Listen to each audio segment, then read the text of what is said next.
बच्चों, welcome back to my YouTube channel learning student. तो आज हम लेके आए हैं जो क्लास 12th के बच्चे हैं, यूपी बोर्ड एग्ज़ाम देने वाले हैं, उनके लिए केमिस्ट्री का जो पेपर है उनका 7 मार्च को, उनके लिए महत्वपूर्ण परिभाषाएं।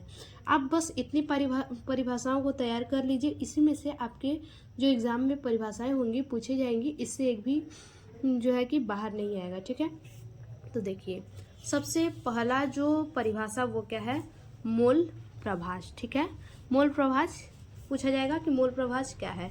और ये जो परिभाषाएं आएंगी वो 1-2 नंबर में आपसे पूछी जाती हैं, 1 या 2 नंबर में। ठीक है, तो उसी के हिसाब से हम लिखेंगे। मोल प्रभाष किसी विलयन में मौजूद किसी घटक के मोलों की संख्या और विलयन में मौजूद कुल मोलों की संख्या के अनुपात को मोल प्रभाष कहते हैं। ठीक है, फिर से समझिए क्या कह रहा है। किसी विलयन में, कोई विलयन है उसमें क्या है, किसी घटक के मोलों की संख्या, किसी विलयन में किसी घटक के मोलों की संख्या मौजूद है और विलयन में मौजूद कुल मोलों की संख्या, किसी घटक के मोलों की संख्या और विलयन में कुल मोलों की संख्या के अनुपात को मोल प्रभाष कहते हैं। ठीक है, जैसे कि हम पानी ले लिए और उसमें चीनी और नमक का घोल बना लिए। ठीक है, और उसमें क्या बोला है, किसी घटक के मोलों की संख्या। किसी घटक के मोलों की संख्या यानी मान लीजिए कि चीनी हम कितना लिए हैं उसको बोला है कि किसी घटक की मोलों की संख्या। कोई घटक हम ले लिए, चीनी हम ले लिए, ठीक है, जो पानी में डाल रहे हैं। और विलयन में मौजूद कुल मोलों की संख्या, विलयन में मौजूद कुल मोलों की संख्या का मतलब है कि चीनी और नमक दोनों की मात्रा को मिलाकर के बोला है कि कुल मोलों की संख्या। ठीक है, एक तरफ केवल चीनी के मोलों की संख्या मान लीजिए और दूसरी तरफ चीनी और नमक दोनों को मिलाकर के उन्हीं के अनुपात को क्या बोला है, मोल प्रभाष बोला है। ठीक है, उन्हीं के अनुपात को मोल प्रभाष कहते हैं। अब इसका सूत्र देख लीजिए, इस पे आपको न्यूमेरिकल भी दे सकता है। विलय का मोल प्रभाष n by small n plus capital N, और वही विलायक का मोल प्रभाष क्या होगा, capital N by small n plus capital N। ठीक है, अब देखिए आगे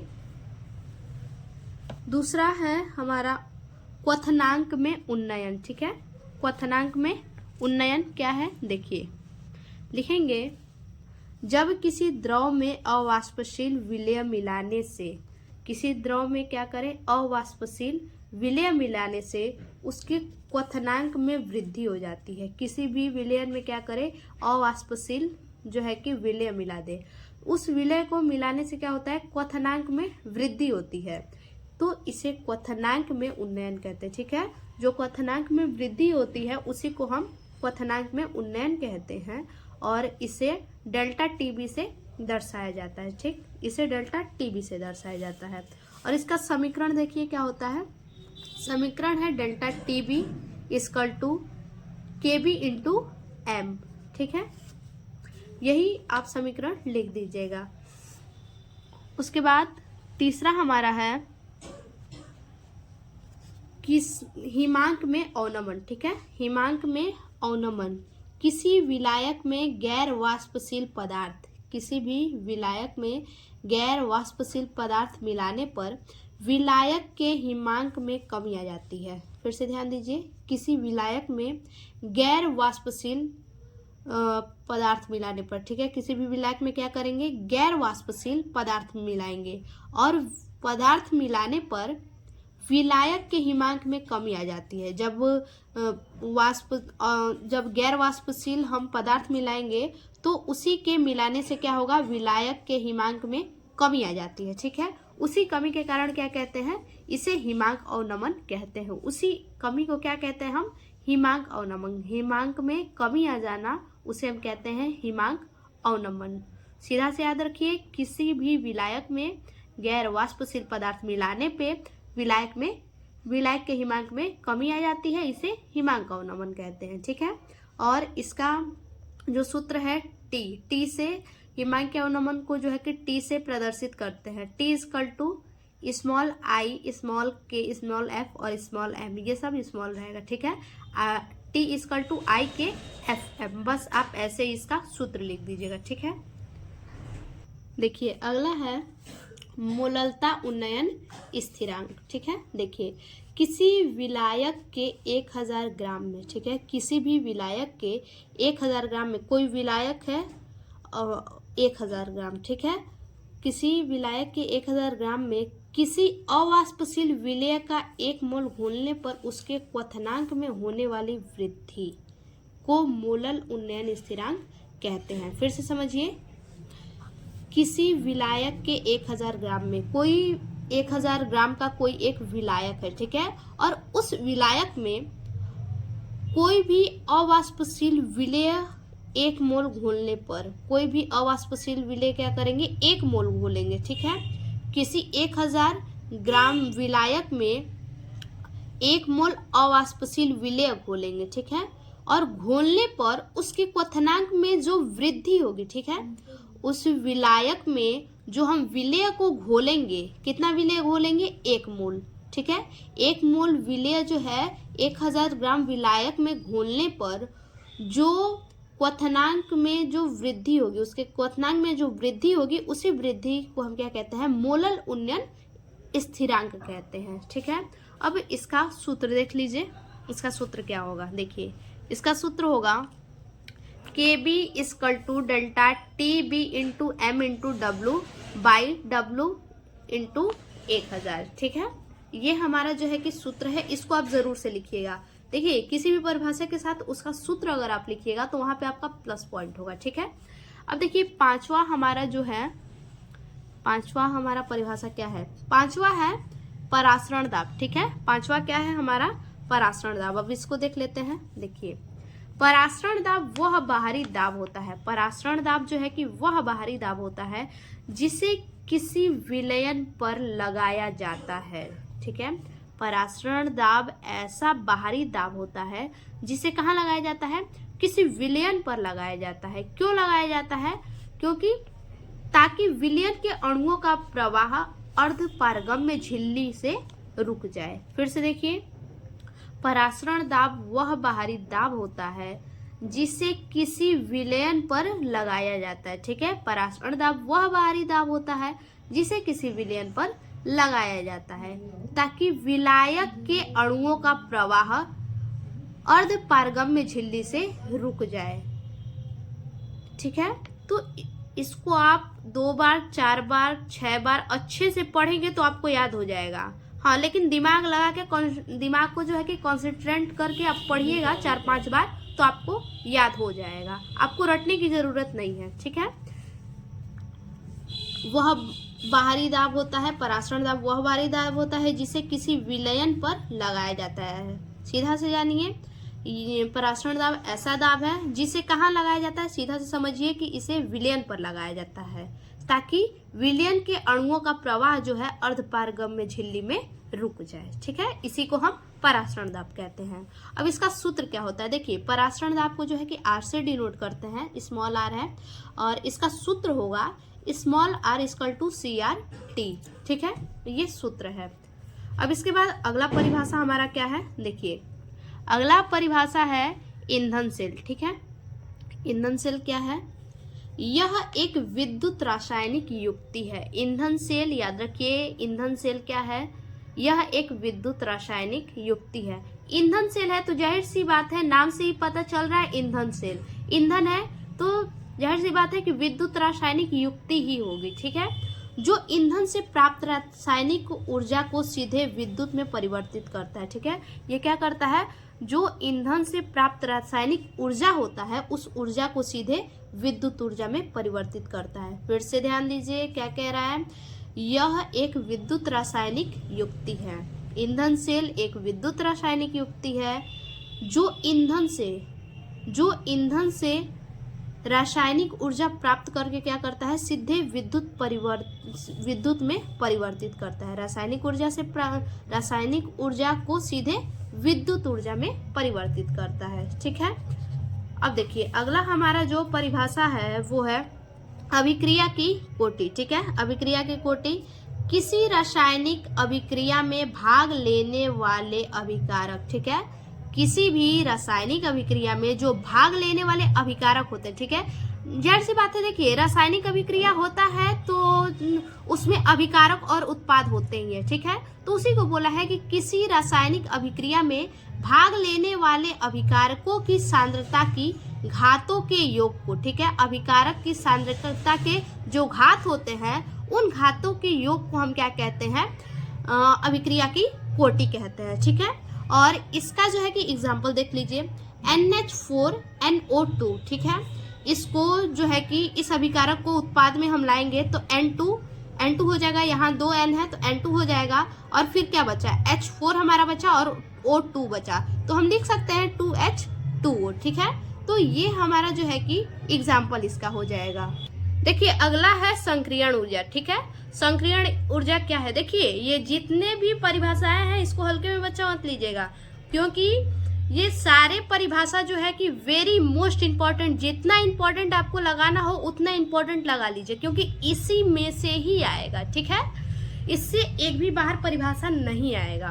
देखिए संक्रियण ऊर्जा, किसी रासायनिक अभिक्रिया को संपन्न होने के लिए, किसी भी रासायनिक अभिक्रिया को जो है कि संपन्न होने के लिए जो न्यूनतम ऊर्जा आवश्यक होती है, ठीक है, किसी भी रासायनिक अभिक्रिया को संपन्न होने के लिए, पूरा होने के लिए जो न्यूनतम ऊर्जा होती है, ठीक है, जो न्यूनतम ऊर्जा होती है रासायनिक अभिक्रिया संपन्न होने के लिए, उसे संक्रियण ऊर्जा कहते हैं। यानी उसी न्यूनतम ऊर्जा को क्या कहते हैं, न्यूनतम ऊर्जा जो संपन्न होने के लिए जो न्यूनतम ऊर्जा की आवश्यकता होती है उसी को हम क्या कहते हैं, संक्रियण ऊर्जा कहते हैं, ठीक है। फिर से ध्यान दीजिए, किसी रासायनिक अभिक्रिया को संपन्न होने के लिए, ठीक है, किसी भी रासायनिक अभिक्रिया को संपन्न होने के लिए जो न्यूनतम ऊर्जा की आवश्यकता होती है, देखिए किसी भी कोई भी रासायनिक अभिक्रिया हो उसे उत्पन्न जो है कि संपन्न होने के लिए न्यूनतम ऊर्जा की आवश्यकता होती है, उसे संक्रियण ऊर्जा कहते हैं, ठीक है। और इसे जो है कि EA से प्रदर्शित करते हैं, ठीक। उसके बाद अगला हमारा जो परिभाषा है वो है संक्रमण तत्व। 9 नंबर परिभाषा हमारा है संक्रमण तत्व। देखिए जिन तत्वों के परमाणुओं या आयनों, ठीक है, जिन तत्वों के परमाणु या फिर आयन, जिन तत्वों के परमाणुओं या आयनों के बाहरी डी कक्षक में, देखिए जिन तत्वों के आयनों या फिर परमाणुओं के बाहरी डी कक्षक में इलेक्ट्रॉन आंशिक रूप से भरे होते हैं, ठीक है। परमाणुओं के बाहरी कक्षक में किसी भी तत्वों के, सीधा से याद रखिए सिंपल भाषा में बिल्कुल, जिन तत्वों के परमाणुओं के बाहरी, ठीक है, जिन तत्वों के परमाणुओं के बाहरी डी कक्षक में, किस कक्षक में, बाहरी डी कक्षक में, डी कक्षक में, याद रखिएगा डी कक्षक में, ठीक है। डी कक्षक में, बाहरी डी कक्षक में इलेक्ट्रॉन आंशिक रूप से भरे होते हैं, ठीक है। इलेक्ट्रॉन क्या होते हैं, आंशिक रूप से भरे होते हैं।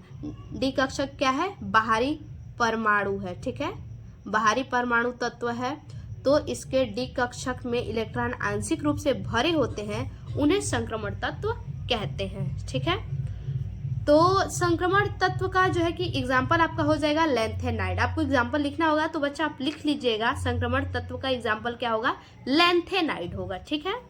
उसके बाद अगला जो हमारा है, अगला परिभाषा है अंतः संक्रमण तत्व, ठीक है, अंतः संक्रमण तत्व। देखिए ये क्या है, अंतः संक्रमण तत्व 10 नंबर हमारा परिभाषा है, ठीक है।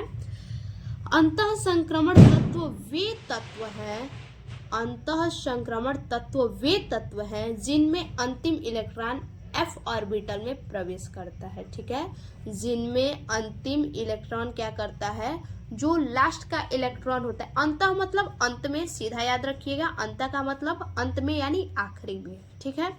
अंतः संक्रमण तत्व वे तत्व हैं जिनमें अंतिम इलेक्ट्रॉन, जो लास्ट इलेक्ट्रॉन जो बचा रहता है उसी को बोला है जिनमें अंतिम इलेक्ट्रॉन f ऑर्बिटल में प्रवेश करता है, उसी को क्या कहते हैं, अंतः संक्रमण तत्व कहते हैं, ठीक है।